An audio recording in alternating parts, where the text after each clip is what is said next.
오늘도 지난주에 살펴봤던 메시지를 잠깐 복습하는 시간 갖겠습니다. 지난주에 야고보서 1장 12절에서 18절 말씀을 가지고 당연히 그리고 단호히라는 제목으로 말씀을 나눴습니다. 첫 번째 메시지는 이거였죠. 하나님이 직접 하시거나 하나님이 허용하시는 시험과 시련을 대하는 슬기로운 태도는 그것을 당연히 여기는 것이다, 이렇게 말씀드렸습니다. 시험과 시련을 당연히 여겨야 내가 그 시험과 시련 앞에 머무를 수 있고 기다릴 수 있고, 그래야 나의 영적 근육이 단련되어서 나의 신앙이 성장과 성숙의 단계로 나아갈 수 있기 때문이죠. 저와 여러분이 시험과 시련을 당연하게 여겨서 생명의 면류관, 승리의 월계관을 소유하실 수 있기를 주님의 이름으로 간절히 축원드립니다. 두 번째로, 유혹은 단호하게 차단하는 것이 슬기로운 태도라고 말씀드렸죠. 이 욕심의 단계에서 유혹을 우리가 차단하지 못하면 그것이 죄의 단계로 나아가고 결국에는 사망에 이르게 된다라는 말씀을 드렸습니다. 그래서 우리의 삶에 작은 욕심이 생길 때 그것을 단호히 차단하는 것이 영적 슬기로움인 것이죠. 우리 안에는 작은 죄를 짓고 싶은 마음들이 있거든요.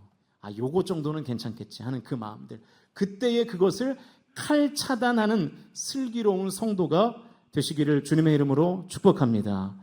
그렇게 작은 유혹을 칼 차단하는 성도에게는 하나님께서 뭘 주신다 그랬어요?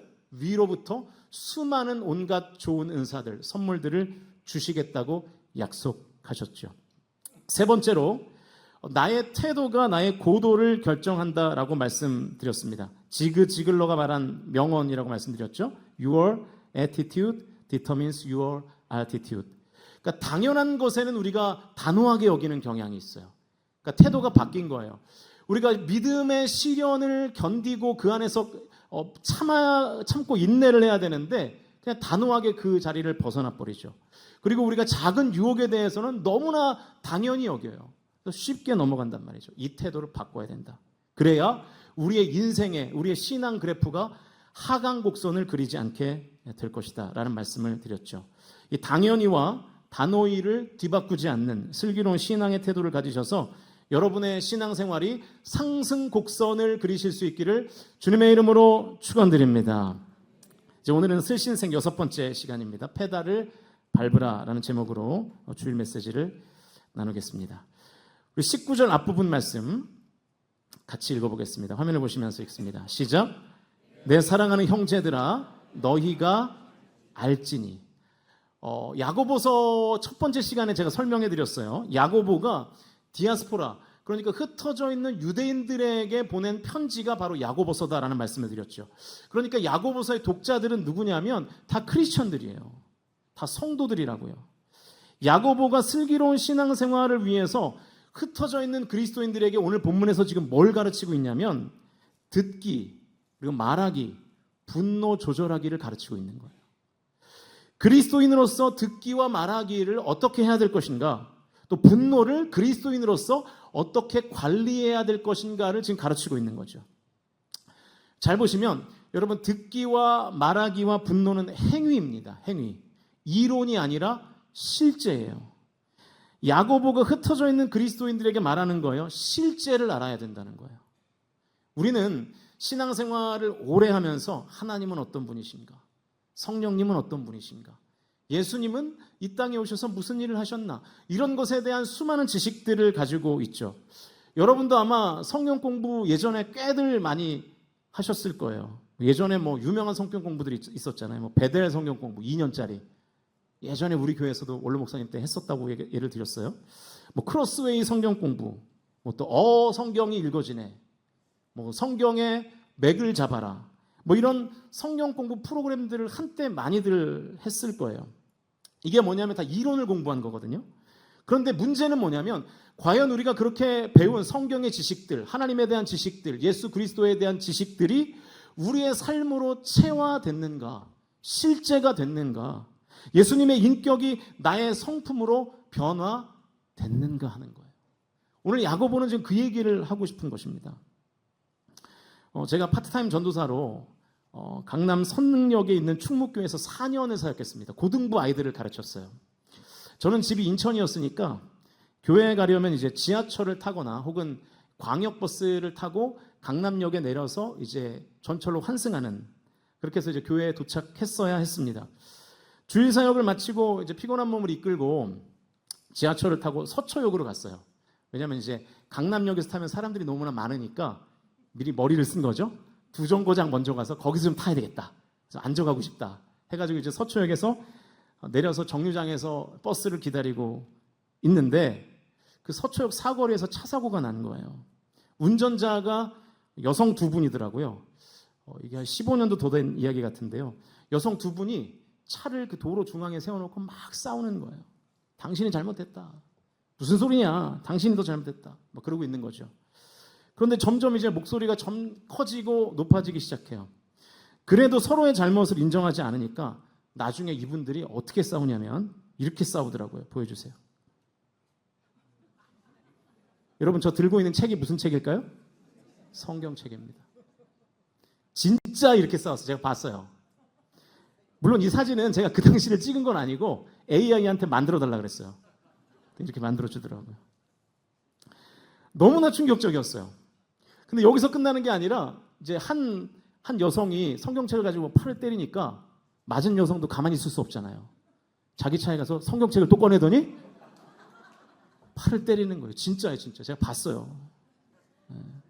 저 광경이 서초역 한복판에서 벌어진 거예요. 여러분, 서초역 근처에는 제자훈련으로 아주 유명한 교회가 하나 있죠. 제가 교회 이름은 얘기하지 않겠습니다. 확인된 바가 없기 때문에. 만약에 그 두 분의 여성들이 그 제자훈련으로 유명한 교회에 다니는 권사님들이었다면 그 제자훈련은 그 두 분에게 무슨 의미였을까요? 이론으로는 하나님에 대해서 빠삭하게 알고 있는데 실제로는 나의 삶으로는 전혀 드러나지가 않는 거예요. 만약 정말 그게 사실이라면 그분들은 제자훈련을 지식적으로는 공부한 거죠. 성경을 이론적으로만 공부한 거예요. 물론 실천하기는 했어요. 하나님의 말씀을. 눈에는 눈, 이에는 이라는 말씀을 실천하긴 했어요. 성경책으로 맞으니까 성경책으로 때렸잖아요. 네. 디모데후서 3장 16절 17절. 성경은 여러분 이렇게 읽어야 돼요. 같이 읽겠습니다. 시작.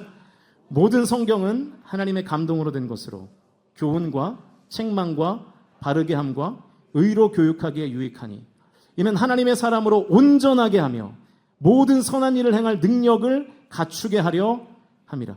모든 선한 일을 행할 능력을 갖추게 하기 위해서 뭐가 존재한다는 거예요? 성경이 있다는 거예요. 그러니까 이 성경을 읽으면 선한 능력을 행할 마음과 그 실력이 우리의 삶 가운데 쌓여야 돼요. 쌓이고 계세요? 사랑하는 성도 여러분, 성경, 이 하나님의 말씀은 이론적인 지식이 아니라 우리의 삶을 실제적으로 변화시키는 능력임을 믿으실 수 있기를 주님의 이름으로 축원드립니다. 그래서 정말로 내가 예수님을 제대로 믿으면 태도의 변화가 생기게 되어 있는 거예요. 성품의 변화가 일어나야 되는 거예요. 그래서 여러분, 예수 믿고 달라졌다는 얘기를 좀 들으셔야 돼요. 그게 정상이에요. 물론 이 태도와 성품의 변화가 천편일률적일 수는 없습니다. 태생적으로, 그리고 각자의 삶의 상황이 다 다르기 때문에 태도의 어떤 크기와 넓이와 깊이가 우리는 다 달라요. 그러나 분명한 것은 예수님을 제대로 믿고 성경을 제대로 알게 되면 반드시 이 태도와 성품의 변화가 있어야 된다는 거예요. 여러분의 5년 전과 여러분의 지금이 달라져 있습니까? 성품이 좀 훈련이 돼 계시나요? 우리는 그 방대한 성경 지식을 변화에 불을 붙이는 땔감으로 쓰지 못하고 있는 것이 우리의 현실이에요. 머리는 점점 더 커지는데 우리의 마음은 점점 더 작아지고 옹졸해지고 우리의 삶은, 우리의 손과 발은 점점 더 무뎌지는 거예요. 그리고 이 성경에 대한 지식을 나의 삶을 변화시키는 데 쓰지 않고 다른 사람을 비판하고 정죄하는 일에 쓰는 거예요. 성경에 이렇게 되어 있는데 너는 왜 그렇게 안 살아? 라고 말하는 거죠. 그래서 오늘 본문에는 야고보가 이것을 알아야 된다라고 명령하고 있어요. 원문을 보니까 이 알진이라는 표현이 명령어로 되어 있어요. 그냥 알면 좋은 게 아니라 반드시 알아야 된다는 거예요. 뭐를요? 실제를. 어떻게 들을 것인가? 어떻게 말할 것인가? 분노의 상황에서 우리는 어떻게 해야 될 것인가? 이런 실제적인 변화가 우리의 삶 가운데 임해야 한다는 것이죠. 이제는 식상한 말이 됐지만 이 세상에서 가장 먼 거리는 머리에서 가슴까지라는 말이 있죠. 그러니까 이 가슴이 변해야 행동이 바뀌는데 우리가 배우고 익힌 것들이 가슴까지 안 가는 거예요. 그래서 이론은 빠삭해요. 근데 실제로는 그 이론이 적용이 안 되는 거죠. 저는 우리 성광 공동체는 이론과 실제가 균형 잡힌 공동체가 되기를 주님의 이름으로 축복합니다. 슬기로운 신앙생활이라는 이론에서 끝나지 말고 슬기로운 신앙생활이라는 실제로까지 나아가시는 저와 여러분이 다 되실 수 있기를 주님의 이름으로 축원드립니다. 그래서 오늘 본문이 이 실제적인 변화를 어떻게 도전할 것인가에 대한 내용인 거예요. 이제 찬찬히 하나씩 살펴보겠습니다. 우리 19절 중간 부분까지 같이 읽어보겠습니다. 시작. 내 사랑하는 형제들아 너희가 알지니 사람마다 듣기는 속히 하고. 자, 첫 번째 실제는 듣기입니다. 듣기. 이 듣기라는 단어가 헬라어로 아쿠오라는 단어인데 그냥 듣는 거를 말하는 것이 아니라 주의하여 들어서 깨닫다라는 뜻이 있어요. 주의 깊게 들어서 깨닫는 거. 그러니까 건성이 아니라 경청하는 행위를 말하는 거예요. 그러니까 슬기로운 성도들은 어떤 사람들이냐? 듣기를 속히 한다는 거예요. 빨리. 오늘 설교의 제목이 페달을 밟으라인데 이 컨셉에 맞춰서 표현해보면 듣기 영역에서는 악셀레이터 페달을 밟는 거예요. 가속 페달을 밟는 거예요. 어떻게 슬기로운 성도가 될 수 있습니까? 먼저 들어야 된다는 거예요. 여러분, 들어야 배웁니다. 들어야 학습이 일어나요. 학습은 뭡니까? 배워서 익히는 것을 학습이라고 말하잖아요. 우리가 슬기를, 하나님의 지혜를 학습하려면 먼저 경청해야 돼요. 듣기의 악셀레이터를 밟아야 슬기로울 수 있다는 거예요. 이 하이데거라는 유명한 철학자가 인간은 말하는 존재라는 말을 했어요. 근데 여러분, 사실은 인간은 말하는 존재이기보다는 먼저 듣는 존재입니다. 모든 사람은요, 언어를요, 이런 순서로 배워요. 첫 번째는 듣고, 들은 대로 말합니다. 그 다음에 읽고요. 그 다음에 쓰는 순서로 언어를 배워요. 혹시 이 중에 나는 태어나자마자 말했다 손 들어보세요. 아무도 없을 거예요. 태어나자마자 엄마 하면 이상한 거예요, 그거. 그죠? 나는 태어나자마자 한글을 읽었다라고 생각하는 분, 빨리 병원 가보셔야 됩니다. 그런 일은 없어요. 들어야 되는 거예요. 듣기가 제일 먼저인 거예요. 지난 7월 27일 우리 주일 예배 때 유치부 어린이부 아이들이 특송을 했어요. 성경학교 끝나고. 그때 마이크를 잡은 한 아이가 있었으니 그 이름은 바로 이든이었습니다. 이해찬 김보라 집사의 아들이죠. 든이가 지금 2살이에요. 2살인데 어려서 아직 말을 유창하게 못해요. 근데 든이가 형들 누나들 여기 앞에 나와서 막 열심히 율동을 하는데 마이크를 잡았잖아요. 기억나세요? 그 마이크를 잡고 정확한 타이밍에 한마디를 해요. 여러분 들으셨는지 모르겠어요. 유튜브를 보시면 나오는데 제가 유튜브를 잠깐 편집해서 가져왔어요. 자, 보실까요?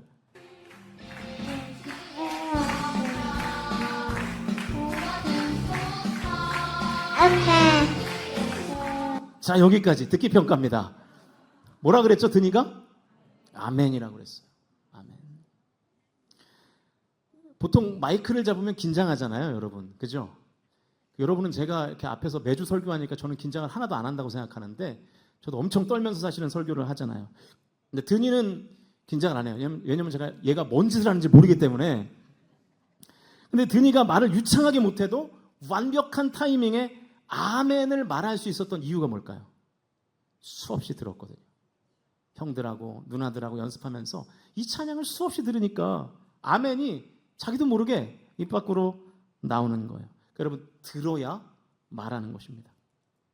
제가 한문을 언급할 때마다 항상 하는 말인데 저는 한문의 까막눈이라고 제가 항상 말씀을 드리는데 그런데도 이 들을 청이라는 한문은 해석이 가능하더라고요. 한문은 뜻글자니까 거기에 이제 메시지가 있는 것 같아요. 보여주시면 이 한자가 들을 청자인데요. 먼저 왼쪽을 분해해 보면 귀 이자에 임금 왕자입니다. 그러니까 임금처럼 큰 귀로 들으라는 뜻이겠죠. 그리고 오른쪽 윗부분은 열 십자에 눈 목자가 옆으로 눕혀져 있죠. 그리고 오른쪽 아랫부분은 한 일자에 마음 심자예요. 그러니까 여러분 듣는다는 거는 뭐냐면 한 마음을 가지고 큰 귀로 듣고 10개의 눈이 있는 것처럼 집중해서 보는 거예요. 송장로님 맞아요? 네, 우리 한자 선생님한테 컨펌을 받아야. 네. 그러니까 우리의 삶에 생기는 많은 문제는 듣지 않아서 생기는 거예요. 듣지 않아서. 잘 듣기만 해도요, 많은 문제가 해결이 되고요. 잘 듣기만 해도 많은 기회가 생깁니다. 제가 유튜브에 듣기의 중요성이라는 검색어를 치니까 이 영상이 뜨더라고요. 근데 이 본문을, 같은 본문을 설교하시는 수많은 목사님들이 이 영상을 많이 갖다 쓰셨더라고요. 뭐 저라고 별 수가 없어서 제가 다른 영상을 찾아보려고 열심히 찾아봤는데 이 영상만한 게 없어요. 조금 긴데 한 5분 정도 되거든요. 같이 보겠습니다.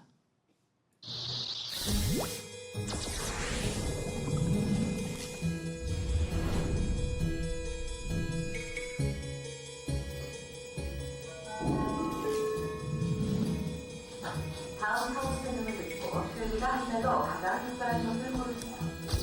Cheryl had 10 coming out. She had a lot of studying to do. Just but 5 minutes later, turned it back on again. She watched it turn it on again.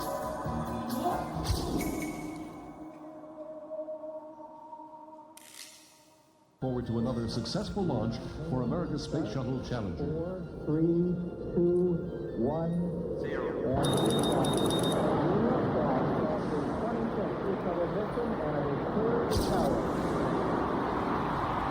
However, the Challenger carried the first non-astronaut.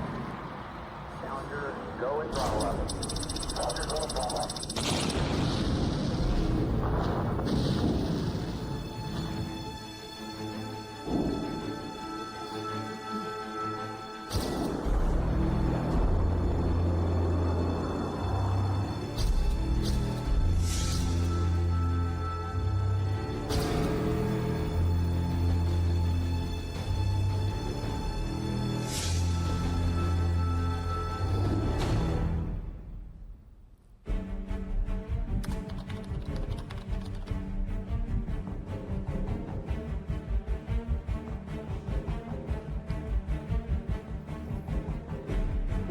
Articles have been censored, sir.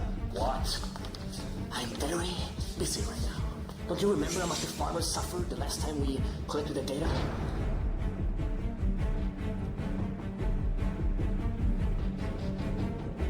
Articles have been censored, sir. Oh, why? Why won't they listen to me? Read my writings. How foolish are they? Settle shut!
듣지 않았을 때 어떠한 위험한 일이 생기는지, 그리고 잘 들었을 때 어떤 기회가 생기는지 우리가 이 영상에서 잘 확인할 수 있죠.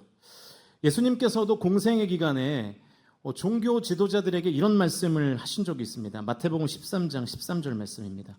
같이 읽겠습니다. 시작. 그러므로 내가 그들에게 비유로 말하는 것은 그들이 보아도 보지 못하며 들어도 듣지 못하며 깨닫지 못함이니라. 이 당시의 종교 지도자들이 예수님의 사역을 건성건성 봤어요. 예수님의 메시지를 제대로 듣지 않았습니다. 그래서 못 깨달은 거예요. 그래서 그들의 삶에 아무런 열매를 맺지 못했습니다. 여러분, 이 자리에도 150명, 60명이 지금 앉아 계세요. 어떤 사람은 깨닫게 될 것입니다. 그러나 어떤 사람은 못 깨닫게 될 거예요. 왜요? 건성건성 듣거나 경청하여 듣거나 둘 중에 하나겠죠. 그러면서 예수님께서는 최대 100배의 열매를 맺는 방법을 이렇게 말씀하셨습니다. 마태복음 13장 23절입니다. 같이 읽겠습니다. 시작. 좋은 땅에 뿌려졌다는 것은 말씀을 듣고 깨닫는 자니 결실하여 어떤 것은 100배, 어떤 것은 60배, 어떤 것은 30배가 되느니라 하시더라. 할렐루야. 사랑하는 성도 여러분, 저와 여러분이 하나님의 말씀을 건성이 아니라 경청함으로 깨달아서 30배, 60배, 100배의 결실을 얻는 삶이 되실 수 있기를 주님의 이름으로 축원드립니다. 조금 전에 듣다라는 단어의 원어가 아쿠오라고 말씀드리면서 그 뜻을 들어서 깨닫다라고 말씀드렸잖아요. 그러니까 여러분, 정말로 진심으로 하나님의 말씀을 깨닫는 사람은, 진짜 하나님의 말씀을 경청하는 사람은 반드시 이런 결과가 따라와요. 청종이라는 결과가 따라옵니다. 듣고 순종하는 거죠. 반드시 경청은 청종이라는 결과를 낳는 거예요. 하나님의 말씀을 듣고 여러분 좀 심어 보십시오. 순종해 보세요. 그러므로 30배, 60배, 100배의 열매를 저와 여러분이 얻으실 수 있기를 주님의 이름으로 축원드립니다. 이것이 슬기로운 신앙생활이고요. 19절 말씀 중반부 좀 넘어서까지 같이 읽어보겠습니다. 시작. 내 사랑하는 형제들아, 너희가 알지니 사람마다 듣기는 속히 하고 말하기는 더디하며. 자, 듣기의 영역에서 악셀레이터를 밟는 것이 슬기라면 듣기의 반대인 말하기의 영역에서는 브레이크 페달을 밟는 게 슬기라는 거예요. 왜 듣기의 영역에서는 악셀레이터 페달을 밟고 말하기의 영역에서는 브레이크 페달을 밟아야 될까요? 제가 앞에서 이미 설명했어요. 지금 야고보가 이 편지를 쓴 이 수신자는 흩어져 있는 그리스도인들이잖아요. 다 성도들이에요. 듣기는 속히 하고 말하기는 더디하는 것은 성도의 본분과 관련이 있습니다. 성도는 말하는 존재가 아니라 듣는 존재예요. 제가 자주 말씀드리지만 성경은 성도를 양에 비유하죠. 양은 시력이 마이너스 10디옵타 정도 됩니다. 앞에 보이는 게 없어요. 그래서 언제나 목자의 음성을 듣고 따라갑니다. 목자의 막대기를 탁탁탁 치는 그 소리를 따라가는 거예요.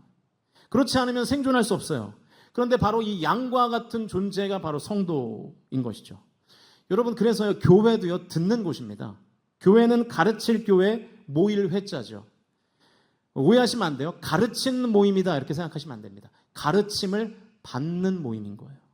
그러니까 교회는 듣는 모임입니다. 왜냐하면 듣는 행위가 있어야 가르침을 받게 되니까요. 앞에서도 잠깐 말했지만 우리에게 언제 학습이 일어나냐면 들을 때예요. 인간이 참 희한한 게요. 말할 때는요, 듣지 못해요. 말을 멈춰야 들립니다. 말하면서 듣기의 능력이 우리 인간에게는 없어요. 그렇기 때문에 말을 멈춰야 귀가 열리고 귀가 열려야 듣게 되고 들어야 깨닫게 되는 것이죠. 성도의 목표가 뭡니까? 예수님을 닮는 거잖아요. 예수님의 형상을 닮는 거. 그러면 예수님을 어떻게 우리가 닮을 수 있겠습니까? 예수님의 말씀을 들음으로 예수님을 내 마음 가운데 담아야 예수님이 비로소 우리가 닮아갈 수 있는 것이죠. 슬기로운 신앙생활이 가능해지려면 이 말하기의 영역에서 우리는 자주 브레이크 페달을 밟아야 합니다. 성경 여러 곳에서 같은 취지의 말씀을 하죠. 잠언 10장 19절 말씀 읽어보겠습니다. 시작. 말이 많으면 허물을 면하기 어려우나 그 입술을 제어하는 자는 지혜가 있느니라. 말이 많으면 허물이 생긴대요. 그런데 반대로 입술을 제어하면, 말을 줄이면 브레이크 페달을 밟으면 지혜, 슬기로움을 힘입게 된다는 것입니다. 전도서에서는요, 이 듣기와 말하기에 관해서 더 엄중하게 얘기해요. 5장 1절과 2절 말씀 읽어보겠습니다. 시작. 너는 하나님의 집에 들어갈 때에 내 발을 삼갈지어다. 가까이 하여 말씀을 듣는 것이 우매한 자들이 재물 드리는 것보다 나으니 그들은 악을 행하면서도 깨닫지 못함이니라. 너는 하나님 앞에서 함부로 입을 열지 말며 급한 마음으로 말을 내지 말라. 하나님은 하늘에 계시고 너는 땅에 있음이니라. 그런즉 마땅히 말을 적게 할 것이라. 간단하게 정리가 되죠. 하나님의 집, 교회에서 함부로 말하지 말라는 거예요. 말 많이 하지 말라는 거예요. 그리고 하나님의 말씀을 많이 들으라는 거예요. 왜인지는 제가 앞에서 설명했어요. 말을 하면 들을 수가 없기 때문에 우리가 정말로 교회에 와서 하나님의 말씀을 듣기를 원하신다면 말을 줄이셔야 됩니다. 교회에서 말을 많이 하는 것은 굉장히 어리석은 일이에요. 교회에서 말을 적게 하는 것은 굉장히 지혜로운 행동이고요. 왜냐하면 말을 적게 해야 하나님의 음성이 들리고 하나님의 음성을 들어야 우리가 슬기로워지기 때문이죠. 사랑하는 성도 여러분, 교회에서 말을 적게 하실 수 있기를 주님의 이름으로 축원드립니다. 우리 교회는 사람의 말이 아니라 하나님의 말씀이 크게 들리는 교회가 되기를 주님의 이름으로 축복합니다. 그러니까 내가 교회 안에서 하는 말이 꼭 필요한 말인지, 정말로 덕을 끼치는 말인지, 사람을 세우는 말인지, 소망을 품고 하는 말인지 항상 점검하고 조심스럽게 말을 하셔야 하는 것이죠.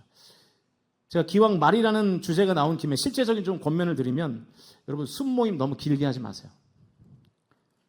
네, 의외죠? 목사님 길게 하라고 할 것 같은데 길게 하지 마세요. 왜냐하면 첫 번째는 이제 처음에는 우리가 막 예배 가운데 은혜를 나누다가 또 한 주간의 간증을 나누다가 근데 이제 이야기거리가 떨어지면 어떻게 되죠? 이제 건강 이야기로 가요. 네, 건강 이야기로 갔다가 자녀 이야기로 갑니다. 가정 이야기로 갔다가 그다음 어디로 가죠? 주식 이야기로 가요. 그다음 마지막에 어디로 갑니까? 정치 이야기로 갑니다. 정치 이야기. 그럴 필요가 없어요. 그러니까 여러분 하나님의 은혜를 나누고 더 이상 할 얘기가 없으면 파하고 집에 일찍들 가십시오. 그게 지혜입니다. 또 한 가지 실제적인 권면을 드려본다면 제가 여러분에게 꼭 부탁드리고 싶은 것은 그 모임을 하는 취지에 맞게 대화를 하시는 게 꼭 필요할 것 같아요. 예를 들면 예입니다. 실제로 이런 일이 있지 않았어요. 우리 남전도회가 모여가지고 오늘 남녀전도회 모임을 하는 날이니까 남전도회 사업을 계획하기 위해서 모였으면 뭔 얘기를 해야 돼요? 그 사업을 어떻게 할까? 언제 할까? 재정은 어떻게 마련할까? 어디에 가서 할까? 뭐 이런 이야기를 해야 되죠. 근데 갑자기 그 자리에서 뭐 회장을 잘못 뽑았다느니 실제로 그런 일이 있지 않았어요. 제가 들은 바가 없어요. 만약에 그렇게 된다 그러면 안 모이는 것보다 못한 모임이 되는 거죠. 그러니까 여러분 우리가 그 모임의 취지에 맞게 어떤 대화를 주제를 선택해서 할 것인가도 굉장히 중요하고요. 이 정도의 회의 매너가 없다 그러면 차라리 그런 회의 안 하는 게 낫습니다. 아무튼 여러분 교회에서는요 말을 적게 하는 게 좋아요. 침묵의 기술이라는 책을 보니까 이런 멋진 말이 있어요. 침묵보다 나은 할 말이 있을 때만 입을 열라. 침묵보다 더 좋은 말이 있을 때만 말을 하라는 거예요. 그러니까 그만큼 침묵을 많이 하라는 거죠. 여러분 내가 말하고 싶을 때 일단 브레이크 페달을 밟아보십시오. 그게 슬기로운 신앙생활입니다. 저와 여러분이 말하기는 더디하고 하나님 말씀을 듣기는 속히 해서 슬기로운 신앙생활을 감당하실 수 있기를 주님의 이름으로 축원드립니다. 우리 19절 말씀 전체를 다시 한번 읽겠습니다. 시작. 내 사랑하는 형제들아 너희가 알지니 사람마다 듣기는 속히 하고 말하기는 더디하며 성내기도 더디하라. 마지막 슬기의 주제가 뭐예요? 성냄이죠. 성냄. 분노. 이 분노도요 브레이크 페달을 밟아야 된다는 거예요. 이게 슬기로움이라는 거예요. 그런데 이 혹은 이 분노라는 명사의 원어가 재밌어요. 헬라어로 이 오르게라는 단어예요. 오르게. 우리가 이제 분노를 말할 때 여러분 어떻게 표현하시죠? 분노가 막 올라와 이렇게 말하잖아요. 올라와. 네, 원어가 뭐라고요? 오르게. 저만 재밌나 봐요. 마음이 굉장히 강팍하시네요. 근데 아무튼 이 분노는 내가 만들어낸다기보다는 사실은 만들어지는 거죠. 화를 내고 싶은 사람이 어디 있겠어요. 화가 나니까 화를 내는 거죠. 그래서 사실은 이 분노의 브레이크 페달을 밟기는 쉽지 않습니다. 일단 화가 나면 이 제어가 잘 안 돼요. 그걸 어떻게 하느냐? 제가 다혈질이기 때문에 잘 알아요. 네. 그래서 아내가 항상 제 걱정을 많이 합니다. 우리 목사님이 이제 분노하시다가 목회 망치면 어떡하나 막 이런 걱정을 많이 하는데, 그래서 오늘 본문을 보면 이 분노의 브레이크를 걸 수 있는 힌트가 있어요. 제가 왜 힌트라고 말씀을 드리냐면 숨겨져 있거든요. 이 19절 말씀의 구조를 잘 봐야 돼요. 이 19절에는 세 가지의 주제가 나와요. 듣기, 말하기, 성내기. 그런데 이 세 가지의 주제가 각자 따로 오는 게 아니라 다 연결이 되어 있어요. 그리고라는 접속사로 연결되어 있습니다. 속히 하고, 더디하며, 더디하라. 이 세 가지가 다 연결되어 있는 거예요. 그래서 이런 결론에 이르게 돼요.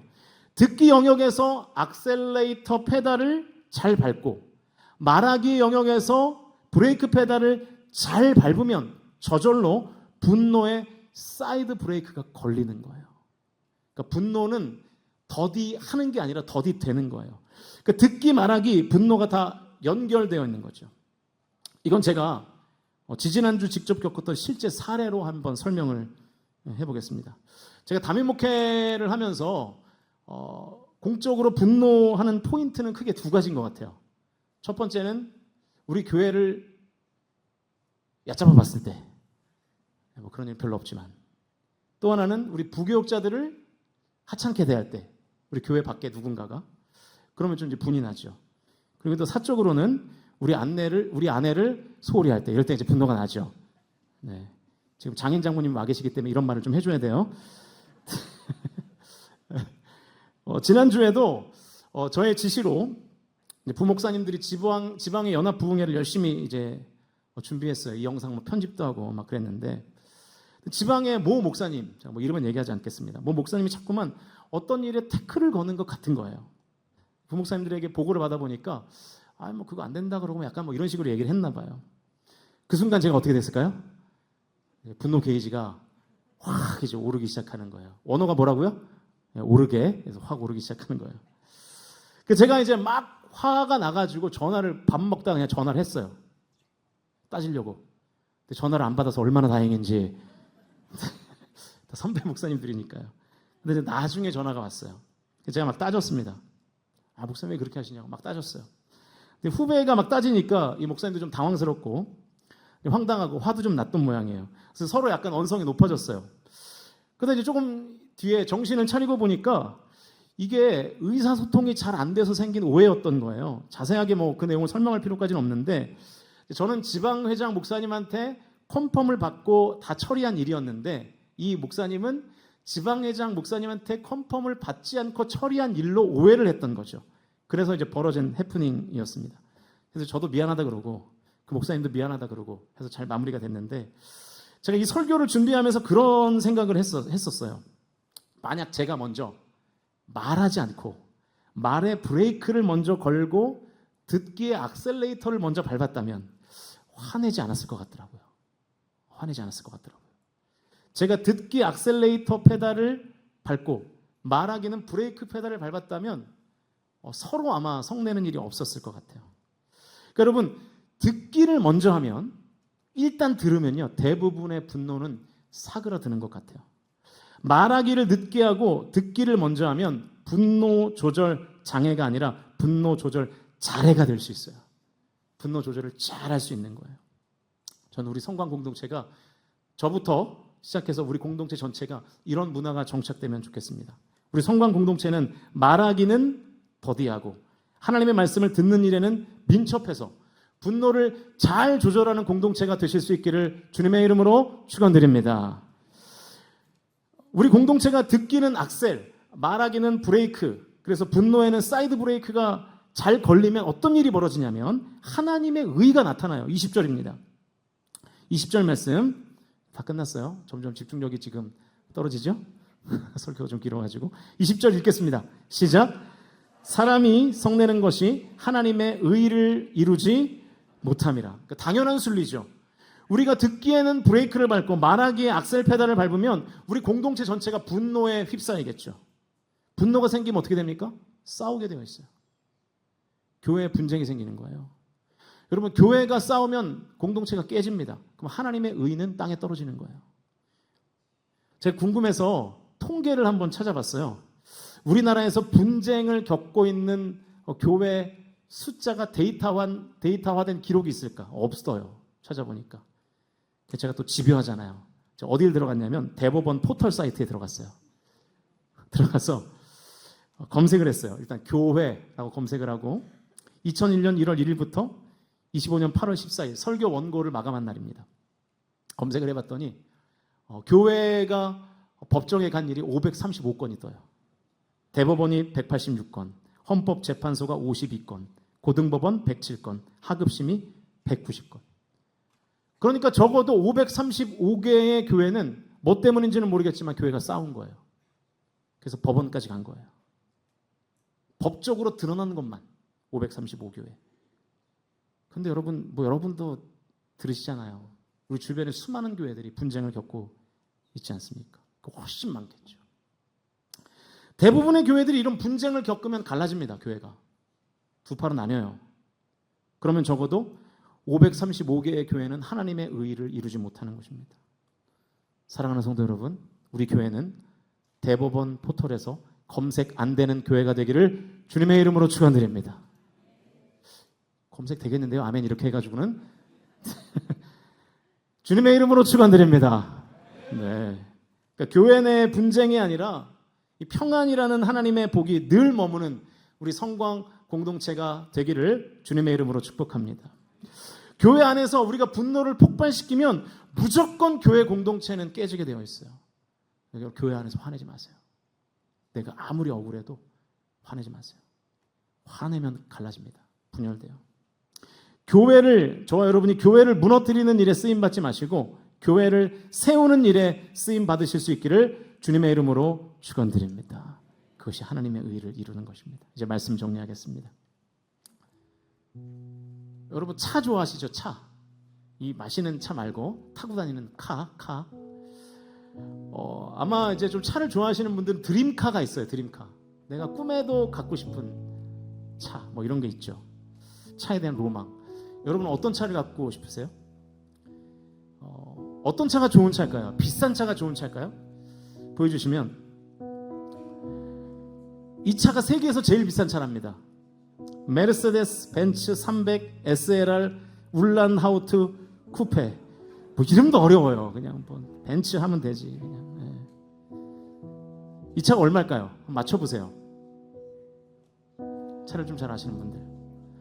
1811억이랍니다. 그 정도 돈이 있어서 잘 안 놀라시네요. 네. 이런 차가 좋은 차일까? 여러분 이런 차 타고 다니겠습니까? 저거 어디 문콕만 해도 그냥 1억씩 만약에 돈이 든다 그러면 어떻게 타고 다니겠어요? 살 떨려서. 또 차 중에는 제가 화면은 준비 안 했는데 코넥세그 예스고 앱솔루트라는 차가 있대요. 시속 531km를 달린답니다. 세계에서 제일 빠른 차래요. 2위가 이 차는 들어봤어요. 부가티 볼리드 501km. 빠른 차가 좋은 차일까요? 뭐가 좋아요? 여러분 500km를 가다가 500을 먼저 가시는 수가 있습니다. 좋은 차 아니에요. 제가 언젠가 장로님들하고 식사를 가는데 장로님들이 저한테 그러는 거예요. 목사님 차를 뭘 타고 갈까요? 그러시길래 제가 농담으로 장로님들 차 중에 제일 좋은 차 타고 가요. 제가 그랬어요. 농담으로 말했더니 한 장로님이 그러시더라고요.